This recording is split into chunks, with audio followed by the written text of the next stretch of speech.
হয়, ইতিমধ্যে আমার বিভিন্ন বুদ্ধিক মহল, বিভিন্ন কোচরাজবংশী জনগোষ্ঠীর বিভিন্ন দল সংগঠনে ইতিমধ্যে যোগাযোগ চলি আছে যে সঁচাসুচকৈ কোচরাজবংশী জনগোষ্ঠীর ভাষা কি হব, কোচরাজবংশী হব নে রাজবংশী হব নে ক্ষমতাপুরী হব। এই ক্ষেত্ৰত আমি নিশ্চয় সাহিত্য সভাৰ লগত বিভিন্ন সংগঠনৰ লগত আলোচনাত মিলিত হৈ আমি এটা সেমিনাৰ আয়োজন কৰি আছো। এই সেমিনাৰৰ আয়োজনেৰ পিছতে আমি সিদ্ধান্ত গ্ৰহণ কৰিম যে কোচৰাজবংশী জনগোষ্ঠীৰ ভাষা কি হব।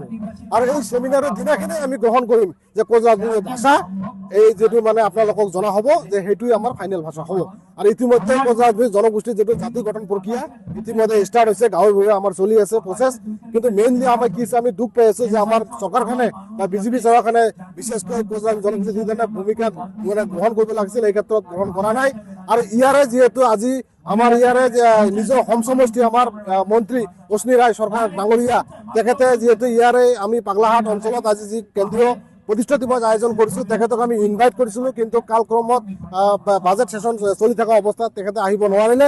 কিন্তু তেখেতকো আমি আহ্বান কৰিছো যে আপুনিও এই অঞ্চলৰ বিভিন্ন সমস্যাসকলে যাতে সমস্যাসমূহ যাতে আপোনালোকে মাত মাতি থাকে এইখিনি আমি কামনা কৰিছো।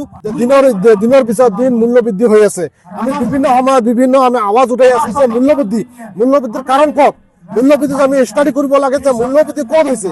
আজি আপোনালোকে চাইছে যে শ্ৰীৰামপুৰ আৰু এই ছাগলীয়া যিসমূহ গেট আছে, যিসমূহ মানে এই বাহিৰা ৰাজ্যৰ পৰা যিসমূহ সামগ্ৰী আহি আছে বিভিন্ন সময়ত দেখিবলৈ আমি নিউজত পাই আছো, সামাজিক মাধ্যমত পাই আছো যে এটাৰ পিছত এটা যি মানে টেক্স বা যি ধৰণে যি সিন্ডিকেটৰ এটা ৰূপ মানে ধাৰণ কৰি আছে। এই ক্ষেত্ৰত নিশ্চয় মাননীয় মুখ্যমন্ত্ৰী ডাঙৰীয়াই গুৰুত্ব হিচাপত ভূমিকা গ্ৰহণ কৰিব লাগে আৰু মূল্যবৃদ্ধি ৰোধ কৰাৰ ক্ষেত্ৰত নিশ্চয় আমি আক্ৰাসী পদক্ষেপ গ্ৰহণ কৰিম। আৰু আপোনালোকৰ এই মিডিয়াৰ যোগেদি আজিৰ পবিত্ৰ দিনত সমগ্ৰ কোচৰাজবংশী জনগোষ্ঠীক ঐক্যতাৰে আমি নিশ্চয় আগবাঢ়ি যাব লাগিব, এইখিনি আহ্বান কৰিছো। আৰু ঐক্যতাই কোচৰাজবংশী জনগোষ্ঠীৰ জয় হ'ব বুলি আমি আশাবাদী।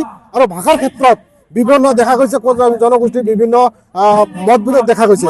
এই ভাষাৰ ক্ষেত্ৰত কোচৰাজবংশী জনগোষ্ঠী আমি নিশ্চয় আমি এটা ইণ্টাৰনেশ্যনেল চেমিনাৰ কেনেকৈ আমি কোচৰাজবংশী জনগোষ্ঠীটোক এটা প্ৰতিনিধি হিচাপত কেনেকৈ কোচৰাজবংশী ভাষাটো আমি নিৰ্ধাৰিত কৰিম, বছৰে আমি সেমিনাৰ হিসাবে পাতি নিশ্চয় আমি ভাষাৰ ক্ষেত্ৰত স্পষ্ট কৰিম। সামগ্ৰিকভাৱে আপুনি ঠিকে কৈছে, সামগ্ৰিকভাৱে আমি অসমীয়া, কিন্তু জনগোষ্ঠী জাতি হিচাপে আমি কোচৰাজবংশী জনগোষ্ঠী।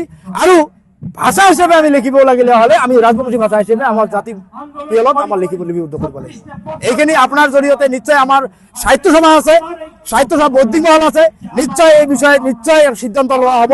কিন্তু আমি জনাত আমি যিখিনি জানো আমি জাতি হিচাপে কোচৰাজবংশী জনগোষ্ঠী আৰু ভাষা হিচাপে যদি লিখিব যাওঁ মানে সেন্সাছত আমি ৰাজবংশী হিচাপে আমি লিখিবৰ কাৰণে আপোনাৰ জৰিয়তে আমি আহ্বান জনাইছো। ধুবুৰী জিলাৰ অন্তৰ্গত পাগলাহাট এম ই স্কুল খেলপথাৰত একদিনীয়া কাৰ্যসূচীৰে আমি আক্ৰাসুৰ কেন্দ্ৰীয় প্ৰতিষ্ঠা দিৱস 34তম প্ৰতিষ্ঠা দিৱস ইয়াত আয়োজন কৰিছো।